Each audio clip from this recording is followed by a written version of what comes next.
Test cricket at its best. You couldn't get a better game. World Test Match Championship final going right to the wire, having to go into the reserve day. It had every element of a test match in it. Rain, seam, and eventually a little bit of spin on the final day and some hard-fought batting where you had to be diligent. You really couldn't play those attacking shots. You had to be very watchful and watch the ball till it came to you real late. So get those eyes over the ball. So let's get straight into the review of the test match. Roll bumper, please, Shubs.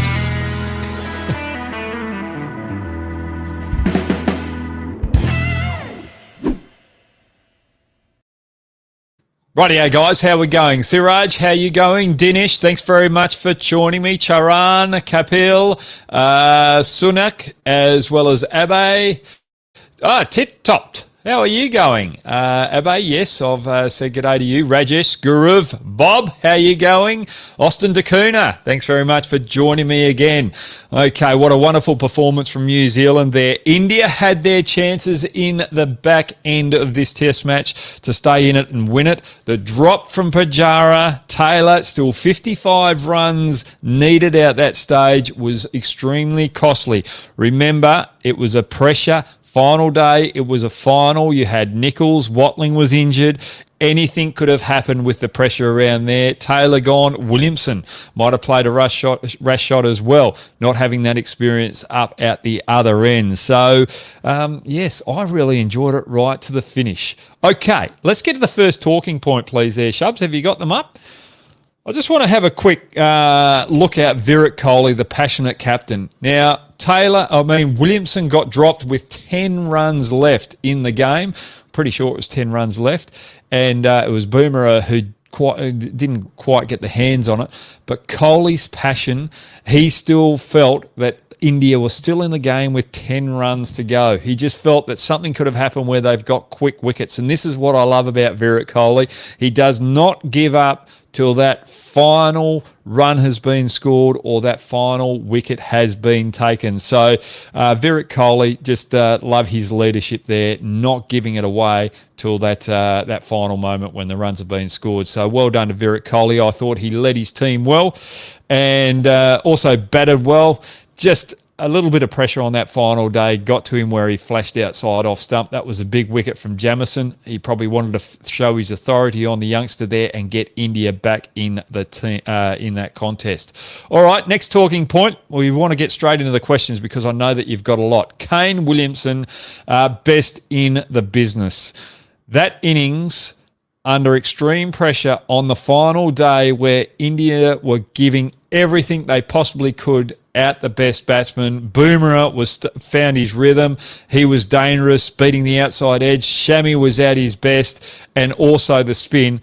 Kane Williamson just covered everything that was thrown at him, and India could not get past his defences. Yes, it was a rash shot where he got dropped out at the very end there, but he was trying to finish off the game very quickly there. But up until then, just the way that he handled the pressure, I'll have to say he's probably the best batsman at the moment going around at Test match level because of that performance in a World Test Championship final. And I hope you all agree with me. I think he's definitely in front of Virat Kohli at this stage with the way that he conducted himself there as well. While we're talking about both captains, well played, well done the way that you conducted yourselves, led your team, and well done to both teams for playing it in the spirit that Test cricket should be played, and you're an inspiration to everyone, and it was a great advertisement to Test cricket. The next talking point that I've got here, Kyle Jamieson was the big difference. When you've got that extra height on seaming pitches like you have there, you can afford just to bowl slightly fuller. With that extra bounce, it's very difficult for the opposition batsman to drive when someone's got that extra bounce. Someone like Shami bowled extremely well, was getting the movement, but just because he didn't have that extra bounce, he couldn't bowl that fuller line. Same with Southey. When Southey and Bolt and Wagner for that instance bowled fuller, the Indian batsmen were able to capitalise on it, and they had to pull their length back, so they weren't as dominant or threatening as someone like Jamieson. So Jamieson having that extra height was the difference in this particular Test match. So well done to Jamieson. Well done to New Zealand. I think New Zealand deserve the accolade. They've been punching above their weight in all forms of cricket over the last decade. They're the smallest nation probably in the Test arena with the island that they're at and the population that they have, and they played against the team with the biggest population as well, and they don't have the resources. So it just shows that if you've got that fighting spirit, you can get through.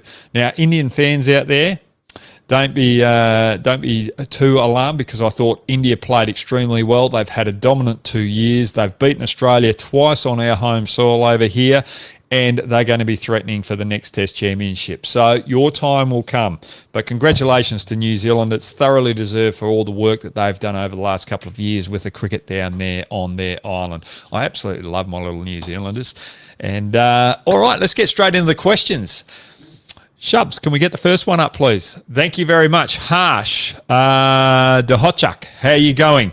Why India batting fail on big events? It's just the pressure that gets to them, the expectation too. You've got 1 billion fans that are following them around the world, and it means everything to the Indian public. If we're over here in Australia, yes, everyone gets upset if we lose, but we get over it, we walk away from it within 10 minutes. That's the public. Whereas over India, the fans really hold it a little bit more. It's passionate. It's something that it's a game that they're very dominant at, and they've had a lot of success. And all the Indian fans want to make sure they continue that and win these big tournaments. I also thought through this Test match, if you look at it, New Zealand had the better of the conditions, being able to bowl first. And also I felt that Boomerang as well as Ishant Sharma were short of a gallop before going in here. So I think it was more the preparation than the batting fail and the bowling fail that they had early on in the piece in this game. But yeah, I don't know. It's just a mental mindset. I think if you look at Virat Kohli's averages too in the big games as well, it's not as consistent as general play or when he plays the other games. So I think that's something they've got to look at. It's all mentality, and I think Ravi Shastri and the boys will get on top of that, and they'll turn things around. It's only a small flick of the switch. Something mentally will turn, and India will get over those big moments and be more consistent in those big events. But that's a very good observation there, Harsh. And I was very surprised with Pujara as well in this particular game. Just not being as watchful as he normally is, playing out balls that he normally doesn't as well, and that just shows that he has the pressure, the big pressure moments there. Ajinkya Rahane, I felt that stood up in both innings as well, very unlucky in that second innings. So, yeah, good observation there. We could go right through the batting lineup if you want, but we'll get to the next question, please, Shubs. Manjul Singhal, how are you going? Good. Thanks very much for joining me again. And that's a nice car that you've got in the photo as well. Was the attacking mindset of Pant right? He got dropped early on. Southey normally takes those catches, but I think Pant had to play that aggressive role because he had to try and get as many runs as he possibly could on the board. Because if you looked at the wicket at that stage, he seemed to be a sitting duck, and he wanted to show his authority onto the New Zealand bowlers. So the more runs he got, the more chance that the Indian bowlers had of getting the 10 wickets when they had to bowl to New Zealand again. And also it allowed Virat Kohli to have use of one of the weapons spin on that final day. So I felt that he had to go after the bowling and put pressure on that opposition team. Look, you can always... You're always playing with fire in that regard, and with the long Indian tail as well, it wasn't going to be too long before New Zealand got that breakthrough and bowled India out. So I just felt that he played the right role at that particular stage, and that's what he's in the team for, to try and turn the game around. It was a pity that he wasn't there for another 4 or 5 overs and just put another 20 runs on the board, because I would have felt that might have just been out of the reach of New Zealand. And if you got through Williamson and Taylor, India would have had a big chance of winning it there too. Manjal, that's very good. I think we just got to get off the back of Parn at the moment, because he's an exciting talent, changes the game, and he's learning as he goes forward, and he will develop and change his role as time comes when he feels comfortable. And I'm very happy with the leadership group of India too, allowing him to play his natural game as well, because it's good for the game, good for him, and he's not confused when he's out in the middle to play, sort of be in two minds when he's playing at the ball with a particular shot. Good stuff there, Manjal. Next question, please, Shubs. Aravind Aniseti, how you going? Hello, Hogg. Yep. Did India miss a trick by not playing Siraj instead of Bumrah or Jadeja? Not really. I just felt if the weather didn't play as big a part as it did, and they got into that reserve day or the final day with 220 runs on the board, I think the two spinners would have played a huge role in an Indian victory. Bumrah, I just felt he wasn't ready for the game at the start. In that final, on the final day yesterday or last night, he found his rhythm. He was at his best, and he was really troubling the New Zealand batsmen. And I think if we look at it, New Zealand had better preparation by playing 2 test matches before going into this final. India were prepared just to play some inter-squad games as well. You don't have that intensity, and when you haven't played Test cricket for a couple of months, you can't really go into a one-off Test series like that. So I think moving forward with the ICC Test Championship, I think we've got to have fixtures for all Test nations. So the fixtures coming to the end of that rotation policy are ending 2 weeks before we play that Test Match Championship, so everyone flows into the final with Test cricket under their belt. So I think that's something we can look forward to moving forward. Good observation there, Arvin. I won't disagree with you in that. Yeah, it would have been great to have Siraj in there, but I think they went there with the right balance and were underprepared. Siraj is going to have a big impact in that India-England series moving forward. Next question, please, Shubs. Tasha, how are you going, mate? Hope all is well with you. Although the venue may be neutral, but conditions aren't to New Zealand, how we can say that New Zealand is best World Test Championship team? Had this match been scheduled in Dubai, then all would be criticising. Yeah, I don't think the conditions really. Oh, they may have.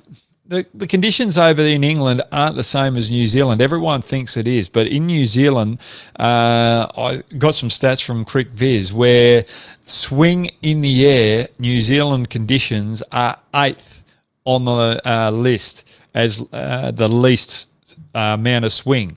So swing, no, there might be a little bit more seam movement down there, so that might be a little bit of advantage to New Zealand. But you've got to remember too, these two teams, and another stat from Crick Viz that I got, the New Zealand batsmen averaged 33 against good swing, and that's swing, I think, over 1.2 degrees in the air. India average 32. So both teams that went into this game averaged best, the two best batting teams against swing bowling. So I don't think there was too much advantage there to New Zealand moving forward. As I said before in the previous question, Tasha, I just think India were a little underprepared going into this particular test match. But remember, they'd been training on that particular venue for a week beforehand as well. So there was a little bit of advantage there for them to get accustomed to those conditions. But totally agree with you. I think when you look at the other conditions too, actually, just to sort of back what you're trying to say here, in New Zealand, the conditions are cold down there and the conditions were cold there in England. So that might have just given New Zealand a little bit more of a favour there as well. So good observation there, Tasha. Hope I answered that question okay for you. Okay, next question, please, Shubs. Austin Dacuna, how you going, mate? I think that's a Delhi Capitals shirt, is it? Or no, that's Virat Coley on their RCB shirt. So you're an RCB fan, I think. Yep. Changes to the 11 for the first test in England. Is Pujara under pressure? Why India are not winning ICC trophy since 8 years? Favourites for England-India series. Can Gill bat out 3? Heartbroken, sir. I know that a lot of you will be heartbroken over there in India. Oh, look, for me, if you are going to think about dropping Pujara, I think Pujara is under pressure on those particular conditions. I would keep Gill out number 3, opening the batting with Rohit Sharma at the moment. I just felt that the way that he operated against Southee and Bolt in that first innings, he's going to come up against similar bowlers in Anderson and Broad that don't have that extra height. They have a similar bowling style to what Southee did. So the way that he did operated there, I think you could go with him with the new ball with Rohit Sharma again. If you're going to look at a number 3, I would like to see Prithvi Shaw have a go at number 3. I don't think he's got the right technique for an opening bat, but I just think if the openers get through that 10-over period, Prithvi Shaw's style of play can really dominate in that lower order, out number 3. So if I was looking for someone out number 3, it would be Prithvi Shaw. You could even look at Rahul as well, filling that void. But I wouldn't make any changes going into the first test match. If anything, I'd look out Siraj for Ishant Sharma if Ishant Sharma doesn't increase his fitness. I just think Boomer was getting his rhythm out the end there, and I think you really need Boomer in that test match. So if you're going to get rid of Pujara, it's either Rahul coming in out 3 or Prithvi Shaw for me, and Siraj for Ishant Sharma moving forward. I think you've got to keep the 2 spinners in there. Good observation there, Austin. Yes. So they've got a good squad over there, and I wouldn't be surprised at some stage if Thakur has a bit of influence in that England-India series as well with his swing bowling in about the 3rd or 4th test when you're rotating your bowlers. Okay, we've got Tenmoy Chakrabarti. How are you going? Haven't seen you for a while on here, or haven't had a question from you for a while. Kolkata Knight Riders fan as well, I see, or Shubman Gill fan. Should India think of Shardul as an all-rounder? If you're only going to play one spinner, I think you could play Shardul as an all-rounder. The way that he operated here in Australia with both bat and ball, he's got a lot of talent. The only thing with Shardul that I'm really worried about is that I just think he's carrying a little bit too much beef on him. I'd like to just see him a little bit fitter so that he can get through those 5 days. If he's playing back-to-back test matches, his fitness is the big worry for me. But I think he'll be working hard over the next 6 weeks because he's going to see opportunities coming up because there might be a few injuries in this test series, and he's got to be making sure that he's right for the picking and ready to go when that comes up. And with his extra batting that he can provide down that lower order, we saw in this test match final, we've seen over the last couple of years, India struggle in that lower order. They don't make enough runs with their tail, so they need that extra batting strength down there. So I can see Shardul having a big opportunity in the playing 11 for India moving forward with Siraj. Hang on. I think they played the best 11. Yes, I think they played their best 11 going into this final. You're exhausted after exams and another final to beat, mate. I hope you passed all the exams. I hope your studies are going really well, Tanmoy, and thanks very much for supporting cricket. So when you get that degree, hopefully you get out there and get work in the field that you're pursuing. Good luck with everything there, Tanmoy. Next question, please, Shubs. Aman Sharma, what do you think that New Zealand won the World Test Championship final by luck or by hard work. And man, I think it's both. I think when you're playing in a World Cup tournament or a final, there's a lot of hard work that goes into it, but there's also a lot of luck. Now, if we go back, I think the player in this whole match that had least luck was Shami. I thought he bowled exceptionally well, and I thought he deserved a couple of more wickets, and he was the one that was going to win the game for India, and I just thought he bowled the house down. So I felt that New Zealand had a little bit more luck through the game, especially when they batted in the first innings, more than what India did. But both teams worked hard, and both teams had their luck as well. So remember, Park got dropped on, I think it was 5 before he went on and made that 40-odd that he made to get a reasonable score for India to try and defend in that end. So, yeah, good observation there, Aman. Yeah, it's a lot of hard work, but there's a lot of luck in it. You know, going through anyone's career, you bowl a ball down out the other end, you can't control what the batsman does. You can bowl your best ball, can get hit for 6. You can bowl your worst ball, and you can get a wicket. And I think one of my best bowling performances was the worst I've ever bowled in one-day international cricket. So there was a lot of luck involved there. But it's all mindset as well. And I think both teams went into this game with real good mindset and good concentration. I absolutely loved it. I was on the edge of my seat the whole time. And even when New Zealand were taking control of the game in that final hour, I just felt there's got to be a turn in this match. There's got to be a wicket here, and all of a sudden New Zealand might get rattled and it might be pushed right to the end. But it wasn't to be. New Zealand were the better team. Good observation there, Aman. Shubs, have we got another question there, please? Airfly, how are you going? Do you think Coley did great as a captain? Yeah, I thought Virat Kohli did really well captaining the team. I thought in that final day he was making changes with his bowling while Williamson and Taylor were starting to, were really taking control, and he's trying to find that right combination in those final stages, in those last grasps of oxygen to keep your head above water to try and win the match. So for me, I think he was well controlled. His field placements were sensational. And I just think India went in there with the right team. They batted first, and it set them up to win the game on that final day with their 2 spinners as well. So really, if you look at it, both teams, when the toss was done and New Zealand were bowling first, both teams were set up for their 11s that they went into the game with to win the game. So everything was set up for a grand finale. It was just a pity that New Zealand didn't win the game with 8 wickets down with 2 wickets in hand or something like that. Pity it wasn't a little closer, because the Test match actually deserved that finish. Next question, please, Shubs. Oh, that's all. We haven't got any other questions. Guys, thanks very much for joining me. It's been sensational, World Test Championship final. New Zealand fans out there, congratulations.